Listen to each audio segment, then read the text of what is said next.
Olá, povo de Deus, tudo bem?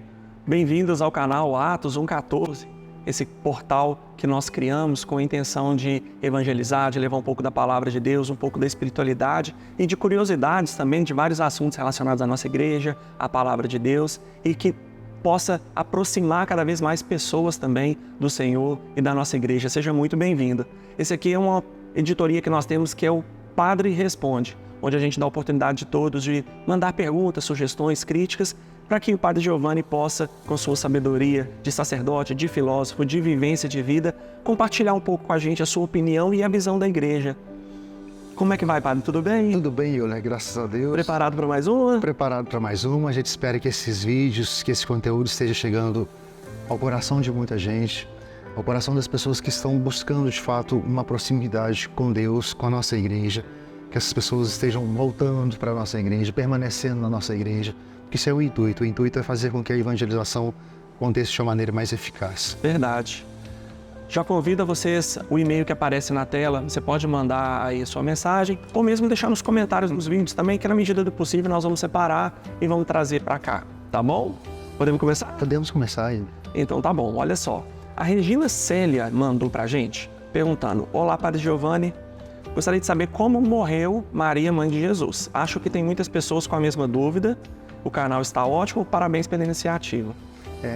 A gente agradece muito o carinho das pessoas, e dizer que a gente faz tudo com muita simplicidade e a gente tenta levar tudo com muita responsabilidade para as pessoas.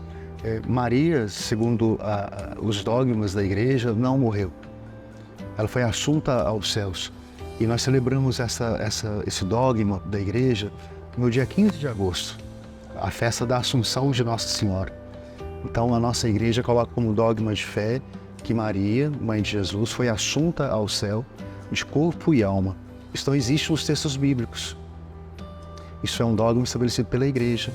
Então nós temos como um dado de fé acreditar que Maria foi elevada aos céus de corpo e alma, pela graça de Deus e pela missão que ela realizou na terra, sendo mãe de Jesus. E Jesus foi assunto ao céu? Não. Ele foi ascendido aos céus. Ele mesmo, por sua graça, por sua divindade, ascendeu aos céus. Então são duas realidades diferentes. Maria, como sendo mãe de Jesus, foi assunta aos céus de corpo e alma, não morreu, não teve morte física, está nos céus como nós um dia estaremos. E Jesus, sendo Deus, sendo homem, ascendeu aos céus. Então nós celebramos este dogma de fé. É como se fosse Elias no Velho Testamento, tem aquela conta, a história de Elias que subiu no céu. Pode fazer essa comparação? Pode fazer essa comparação, sim. E a gente não deve esquecer também, pessoal, que nós católicos, nós temos a Bíblia como base de fé, palavra de Deus, e lá tem todos, centralizada a nossa fé, mas nós também temos como fonte de fé a tradição e a tradição oral. Então tem o magistério da igreja e aquelas histórias que vão sendo contadas também de pai para filho, coisas que chegaram até nós. Então, até 1517 a igreja católica era a única que existia. Sim. Então nós temos essa tradição apostólica que foi sendo contada de pai para filho. Então, muito do que nós cremos tem coisas baseadas em arqueologia, coisas baseadas na tradição da igreja, coisa que os padres, os patrísticos, Sim. Os primeiros padres falavam, trouxeram os padres da igreja, trouxeram até nós. Então, o caso da Assunção de Maria não é relatado na Bíblia, mas ela é uma tradição, uma fé católica trazida dentro dessas três fontes de fé que nós acreditamos. Não está na Bíblia, mas temos a tradição oral e o magistério da igreja que nos traz isso também. E o que estabelece esse princípio dogmático?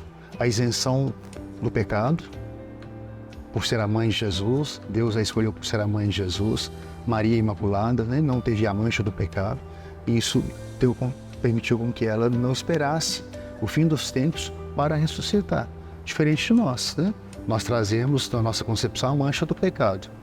Então, por isso Maria foi elevada aos céus de corpo e alma. E nós, como princípio de fé, temos que assim acreditar. E se a gente pensar que todos nós, a gente recebe o pecado original, até dos nossos pais, e se isso vem, Jesus não teve pecado. Então Maria não poderia ter o pecado original para passar para Jesus. Sim. Senão ele teria cometido o pecado. E isso é uma certeza de fé. Então Maria já nasce sem o pecado original. E vamos pensar também, aonde a sarça ardente no Velho Testamento queimou, virou um lugar santo porque Deus ali esteve. Então imagina o lugar que ele habitou durante 9 meses. Imagina Deus criar onde ele vai ser gerado. Não pode ser, gente, igual a qualquer outra Agora, a coisa. gestação de Deus em Maria, nós temos fundamentações bíblicas. Sim, Isso aí ninguém pode negar. isso não pode negar, é verdade. Pode. Tem muita coisa especial aí pra gente falar. Tem muita coisa aí, a gente Ficaria muito tempo. rende uma live. Segunda pergunta aqui, a Fran mandou pra gente. Somos casados somente no civil há 26 anos. Temos uma família linda. Não comungo continuamente e sofro demais com isso. Me sinto pecadora. Venci em Deus tantas batalhas difíceis, mas isso incomoda. O fato dela estar casada somente no civil. Sim. O que você diria pra ela? Fran, a primeira coisa, não se sinta pecadora por essa situação. A segunda coisa, procure regularizar a sua vida sacramental. Se você já está casada no civil, por que não se casar no religioso? Eu acompanho muitos casos, na vivência pastoral, de casais que deram este passo e só não tinham dado este passo ainda por falta de uma vivência eficaz, fecunda, em uma comunidade de fé, por falta de um convencimento espiritual. O que te falta, Fran, para dar esse passo? Eu te levo uma pergunta. O que te falta para realizar o seu sacramento na igreja? Se às vezes pode ser de repente, alguma barreira do próprio marido, você não precisa... Às vezes você tem um sonho de ter aquela grande cerimônia, mas se você vê alguma dificuldade, de repente, alguma resistência do seu marido, você pode também procurar, às vezes, o sacerdote, os dois. Não precisa ter aquela grande cerimônia, convidar a todos. Se é com o sacramento que você preocupa e é o mais importante, o mais bonito é ela quer a bênção de Deus para aquilo. Procura um sacerdote, resolve a sua situação. Sem dúvida. Eu acho que o mais bonito é isso, você querer. E se você querer, quando a gente quer, Deus abençoe. E se isso te incomoda, resolve. Você merece, você já falou aqui, tem tantos, uma vivência em Deus, você mostra ser uma pessoa que tem intimidade com Deus. Se isso tá te incomodando, resolve, meu irmão, não só com isso não. Acho que o mais importante agora, tire do seu coração esse peso e não se sinta culpada. O mais importante é resolver o problema. Já tem uma vida tão linda aqui, o mais difícil, né, já fez. Complete essa beleza, essa felicidade. Verdade. Uma irmã aqui que não se identificou, ela pergunta agora aqui, padre, vejo pessoas viciadas em celular. Sim. Tenho visto muito disso ultimamente e me preocupo com o bem-estar dessas pessoas. O que você acha? Eu também tenho andado muito preocupado com esse vício, assim como todos os outros vícios. Tudo aquilo que nos leva a ter compulsões, tudo aquilo que nos leva a dar muito tempo àquela ocupação é preocupante. Porque, querendo ou não, tira o espaço de Deus do nosso coração, tira o comportamento afetivo e efetivo das nossas emoções. Então aí, quando eu penso nessas situações, me vem aquela presta serenidade que os alcoólicos anônimos tão maturamente, de maneira tão madura, rezam: concedei-me, Senhor, a serenidade necessária para que eu possa aceitar as coisas que eu não posso modificar. E a gente pode modificar essa situação. Coragem para modificar aquelas que eu posso. Coragem para modificar aquelas que eu posso. Nós não nascemos com isso. Nós não nascemos com o celular. E sabedoria para distinguir uma das outras. Vamos nos lembrar lá da época dos orelhões. É lógico que isso aqui nos beneficia muito. Nos beneficia demais. A tecnologia hoje em dia nós não vivemos sem ela. Pois nós estamos chegando até você hoje. Graças a Deus. Mas quando isso aqui começa a tomar proporções muito grandes na nossa vida, é preciso dar um basta. Se for o caso, procurar até um tratamento, uma orientação psicológica, se não psiquiátrica. Eu acho que as pessoas, às vezes, a gente tende a exagerar. Deus quer o equilíbrio de tudo, né? De tudo. Quando a gente tem isso, usa a nosso favor, como você falou, para estudar, para ter um relacionamento com as pessoas, para ter uma conectividade com o mundo da sua profissão, tudo isso é muito bem-vindo. Agora, é tão triste, às vezes, as pessoas estão viajando e preocupam mais em ter o celular do que aproveitar o momento ou o lugar que está. Às vezes, a gente vê tantas vezes na mesa, né? Você vê um casal e os dois com o celular na mão e deixam de interagir. Então, acho que é sabedoria. Acho que a gente tem que buscar qualquer tipo de exagero na vida, vai ser ruim. Conceber e ter a sabedoria necessária para aceitar. E eu concordo com ela. Temos uma pandemia hoje de celular na mão. Essa pandemia. Isso é compulsão. Acho que mais do que a mão, o coração, você ocupou o nosso coração de uma maneira terrível. Recebemos uma pergunta da Carla Galvão. Sim. E depois várias pessoas, porque foi colocado no Instagram, na caixinha de perguntas, e depois várias pessoas vieram e falaram, também gostaria de saber, que é como que funciona, qual o sentido. Ela queria saber mais sobre o repouso no espírito. Sim. Para ter uma fundamentação muito concreta, eu vou pegar aqui uma orientação que vem lá do site da Canção Nova, que é uma comunidade de vida que nós conhecemos, todos conhecem, que diz assim, o repouso no espírito é o efeito de uma missão divina, porque comporta o progresso na vida espiritual.